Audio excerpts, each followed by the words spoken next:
Hi viewers, welcome to Suman TV. బేసిక్‌గా చాలా మంది యంగర్ జనరేషన్ దగ్గర నుంచి పెద్దవాళ్ళ వరకు బాడీలో ఒక నరాల వీక్‌నెస్ అనేది ఇప్పుడు ప్రతి ఒక్కళ్ళకి కామన్‌గా అయిపోయింది. మార్నింగ్ లేసే దగ్గర నుంచి నైట్ పడుకునేంత వరకు కంప్లీట్‌గా అలసటగా ఉంటుంది. చాలా వీక్‌నెస్ ఉంటుంది అని అంటూ ఉంటారు. బట్ చాలా వరకు అదేంటంటే రెగ్యులర్ హెల్త్ చెకప్‌లోనే మనకేదో వీక్‌నెస్ ఉంది అన్న థాట్‌లో ఉంటాం తప్ప అసలు ఆ నరాలు ఎంత వీక్ అయిపోతున్నాయి అనేది చాలా మందికి అది తెలియక నెగ్లెక్ట్ చేస్తూ ఉంటారు. ఎలాంటి మెడిసిన్ యూజ్ చేసుకుంటే కనుక మనం చాలా ప్రాపర్‌గా తగ్గుతుంది అని చాలా క్లియర్‌గా మనకి ఎక్స్‌ప్లెయిన్ చేయడానికి నాతో పాటు డాక్టర్ చేతన్ సార్ ఉన్నారు. సో సార్‌తో మాట్లాడి చాలా విషయాలు తెలుసుకుందాం. Hello sir. నమస్తే madam. Welcome to Suman TV. Sir, చాలా మందిలో ఈ నరాల వీక్‌నెస్ అనేది అది కామన్‌గా అయిపోయింది. అంటే చాలా వీక్ అయిపోతున్నాను, మార్నింగ్ లేవలేకపోతున్నాను, చాలా నీరసంగా ఉంటుంది అనేది అక్కడి వరకు అంటారు తప్ప, ఈ నరాల వీక్‌నెస్ అనేది చాలా మందికి కరెక్ట్‌గా తెలీదు. అసలు ఈ నరాల వీక్‌నెస్ అనేది ఎందుకు యంగర్ జనరేషన్ దగ్గర నుంచి స్టార్ట్ అవుతుంది? అసలు ఎలాంటి ప్రాబ్లమ్స్ వల్ల ఈ నరాల వీక్‌నెస్ అనేది మనం కనిపెట్టొచ్చు? నరాలు వీక్‌నెస్ అనేసి ఎప్పుడు అనుకుంటారు? ఎప్పుడైతే నీరసం స్టార్ట్ అయితది. అరికాల్లో మంటలు, కాళ్ళు లాగడం, చక్కర రావడం, చేతుల్లో తిమ్మిర్లు, మంటలు. ఇవి వచ్చినప్పుడు అరే నాకేదో నరాల ప్రాబ్లం అయితుంది అనేసి అనుకుంటారు. నరాల ప్రాబ్లం అనేది వ్యాధి కాదు.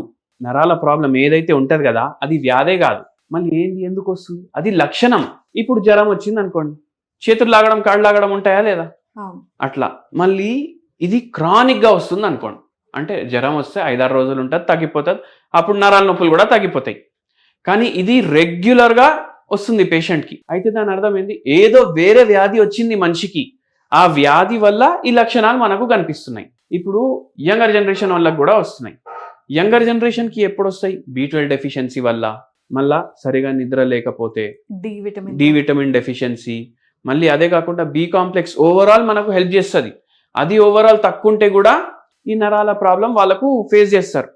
మళ్ళీ ఇది కాకుండా ఇంకోటి వేరే ఇప్పుడు నేను నిద్ర అని చెప్పినా కదా! నిద్ర రాకపోవడం సరే దానివల్ల వస్తుంది సరే. ఇంకోటి ఏందంటే నెట్‌ఫ్లిక్స్ అండ్ చిల్ అంటారు. అంటే ఏందంటే నైట్ మొత్తం కూర్చొని సినిమా చూడడం, నైట్ మొత్తం కూర్చొని వెబ్ సీరీస్ చూడడం. దాంతోటి నిద్ర పూర్తిగా కాదు. మీ బాడీకి కావాల్సింది నిద్ర. కానీ మీరు దానికి నిద్రిస్తలేరు. అయితే నెక్స్ట్ డే ఆటోమేటికల్లీ మీకు నీరసం వచ్చేస్తది కదా! మళ్ళీ ఇది కాకుండా ఇప్పుడు మిడ్ ఏజ్ ఉన్నారు. మిడ్ ఏజ్ ఉన్నోళ్ళకి ఏంది? టెన్షన్‌లుంటాయి. ఏం స్ట్రెస్. టెన్షన్‌లుంటాయి? స్ట్రెస్ ఉంటది. అరే! ఈ జాబ్ ఇది మనకు ఈ టైం వరకు సబ్మిట్ జేయాలి. అది చేయడం tension, finance tension, loan tension, EMI tension, promotion tension, target tension ఇవన్నీ స్ట్రెస్‌లుంటాయి. ఇవన్నీ స్ట్రెస్‌లకు గూడా మనకు ఈ ప్రాబ్లమ్స్ ఒస్తాయి. ఓవర్ నైట్ పడుకోవడం, అదే లేట్ నైట్స్ పడుకోవడం. లేట్ నైట్ పడుకోవడం, ఇప్పుడు సరిగ్గా పడుకోకపోవడం, ఓవర్ మళ్ళీ థింకింగ్. స్ట్రెస్, మళ్ళీ అది గాకుండా ఇప్పుడు ఏంది ఆల్కహాల్ అయితే ఉంటది, స్మోకింగ్ ఉంటది. ఇప్పుడు మీరు ఆల్కహాల్, స్మోకింగ్ చెప్తుంటే నాకొకటి గుర్తొచ్చింది. వైజాగ్ ఉంది గదా! ఒకరొచ్చి ఒకరొచ్చి ఏమంటున్నారంటే, "నా పాదాలు మంటలు విపరీతంగా ఉన్నాయి. కాళ్ళు లాగుతున్నాయి.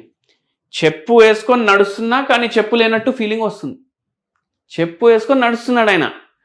లేనట్టే ఫీలింగొస్తుంది. అంటే స్పర్శ తెలుస్తలేదు. మళ్ళీ దాంతో పాటు ఫుల్ డే నీరసం ఉంది. ఏం తిన్నా నీరసం, ఏం తినకపోయినా నీరసం. అట్లా ఉంది. మళ్ళీ చేతులేమో ట్రెమర్స్ ఒస్తున్నాయి. అంటే ఇట్లా షేకింగ్ ఒస్తుంది. అవును. ట్రెమర్స్ ఒస్తున్నాయి. కప్ పట్టుకొని చాయ్ తాగుతుంటే గూడా ట్రెమర్‌లొస్తున్నాయి. హ్మ్. ఒక నలుగురుంటే ఇంకా ఎక్కువైతుంది. Anxiety issues. యాంగ్జైటీ వల్ల గూడా. అయితే రిపోర్ట్‌లు చూస్తే షుగర్ వ్యాధి ఉంది. షుగర్ వ్యాధి ఏమో హెచ్‌బీఏవన్సీ 10 ఉంది. గోళీలు వాడుతున్నారా? వాడుతున్నారంటున్నారు. వాడుతున్నారని అంటున్నారు. అరే! గోళీలు గూడా వాడుతున్నారు. నిద్ర? ఒకవేళ ఆల్కహాల్ తీసుకోకపోతే నిద్ర రాదు. ఎంత తీసుకుంటారా? ఎంత తీసుకుంటారు చెప్పండి? చెంచా తీసుకుంటారా? 2 చెంచాలు కాదు. మినిమమ్ టు మినిమమ్ 400 ఎంఎల్ తీసుకుంటారంట రోజుకి. అరే! మళ్ళా ఇది మానేయకపోతే ఎట్లా అంటే, అది తీసుకుంటే నిద్రొస్తది. అది 4:30 వరకు దిగుతది. అప్పుడు మళ్ళా మెలుకువ వచ్చేస్తది. కానీ అట్లా చూసుకుంటే మళ్ళా లివర్ గూడా పాడైతది. హెపాటోమెగాలీ ఆల్రెడీ స్టార్ట్ అయింది. అంటే లివర్ ఎన్‌లార్జ్ అయితుంది. మళ్ళీ దాంతో పాటు ఎల్ఎఫ్‌టిలో గూడా చేంజులొస్తున్నాయి. ఎందుకు ఇదంతా ఈ లొల్లి ఏంది? ఇంత తాగుడెందుకు అంటే, ఏమంటున్నారంటే, అది ఆపడం కష్టం. మీరు ఎంత స్ట్రాంగ్ మెడిసిన్ ఇచ్చినా, ఎంత డబ్బు పెట్టి మెడిసిన్ తీసుకోమన్నా గూడా నేను తీసుకుంటా. తగ్గాలి. ఎప్పుడైనా మనం ఏం మర్చిపోతామంటే అట్లా అంటే, ఇప్పుడు ఒక షర్ట్ కొననీకి పోతాం. ఎంత పైసలు? ఇంత పైసలా? తీసుకోండి షర్ట్ ఇస్తాడు.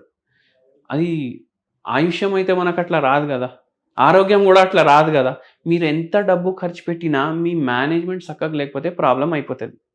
అయితే మనం చెప్పినాం జర తక్కువ చేయండి, ఆల్కహాల్ తక్కువ చేయండి, మీకు స్ట్రెస్ ఉందా ఏమన్నా అని అడిగాను. ఏమన్నారంటే సొంత ఇల్లు లేకుండే, ఎట్లయినా కింద పైన చేసి ఇల్లు పైసలు జమ కొనేయాలి. జమ చేసి ఇల్లు కొన్నారు. ఇప్పుడు ఇల్లు కొన్నారు సరే, ఇప్పుడు ఆ పైసలు కూడా రిటర్న్ కట్టాలి కదా. ఈఎంఐస్ కట్టాలి. ఆ కట్టుడు ఏమో కష్టం అయిపోయింది. అది స్ట్రెస్. ఒక్కొక్కసారి బౌన్స్ కూడా అవ్వడం చెక్లు, దాంతో స్ట్రెస్, వాళ్ళు ఫోన్ చేసి దమ్ చేయడం, ఇవన్నీ పరేషానీలతోటి ఇంకా ఇది తాగుడు ఎక్కువైతుంది. అయితే ఇట్లా ఆయన స్ట్రెస్ కొన్నాడు. అయితే ఇట్లా స్ట్రెస్ తోటి కూడా రోగాలు వస్తాయి. దాని తర్వాతనే మళ్ళీ షుగర్ అది స్టార్ట్ అయింది. 5 ఏళ్ళు అయింది వచ్చి. 5 ఏళ్ళలో నరాలు కూడా దెబ్బపడ్డాయి దానివల్ల. కంటి చూపు మీద కూడా ఎఫెక్ట్ అవుతుంది ఇట్లా. అయితే ఇప్పుడు ఈ చక్కర్లు తగ్గాలి, తిమ్మిర్లు తగ్గాలి, మంటలు తగ్గాలి, స్పర్శ మళ్ళీ రావాలి. మళ్ళీ యంగే 43 or 44 ఏజ్ ఉండే. సరే ఏంది బయట ఫుడ్ ఎన్నిసార్లు అవుతుంది, ఎప్పుడు తాగుడు ఉంటే అప్పుడు బయట ఫుడ్ కూడా ఉంటుంది. మరి ఇదేం మీరు తగ్గించాలి. వాళ్ళ వైఫ్ అంటున్నారు ఎంత చెప్పినా వినరు, కట్టేసి పెట్టుమంటారు ఇంట్లో, మళ్ళా ఇంట్లో డోర్ లాక్ చేస్తే మళ్ళీ లొల్లి నైట్ మొత్తం. ఇట్లా ఈ ప్రాబ్లం చాలా ఎక్కువైపోయి ఈ సిచ్యువేషన్లో ల్యాండ్ అయింది. మనం మందులు ఇచ్చినాం, అందరు ఏమంటారు హోమియోపతికి ఏమో మెల్లగా తగ్గుతుంది ఇట్లనే అనుకుంటారు కదా. అవును. ఫస్ట్ 2 monthsలో ఆ పేషెంట్కి 50 to 70% రిలీఫ్ ఉంది సిమ్టమ్స్లో. ఒక 4-5 నెలలు అయితే తిమ్మిర్లు తగ్గినాయి, మంటలు తగ్గినాయి, స్పర్శ మళ్ళీ స్టార్ట్ అయిపోయింది. ఇంకేంది మందులు ఆపేస్తా అంటే ఆపకండి, షుగర్ తగ్గినప్పటి వరకు వాడండి. ఇప్పుడు అందరు ఏమనుకుంటారు ఒక్కసారి షుగర్ వస్తే అట్లనే ఉండిపోతుంది అంటారు.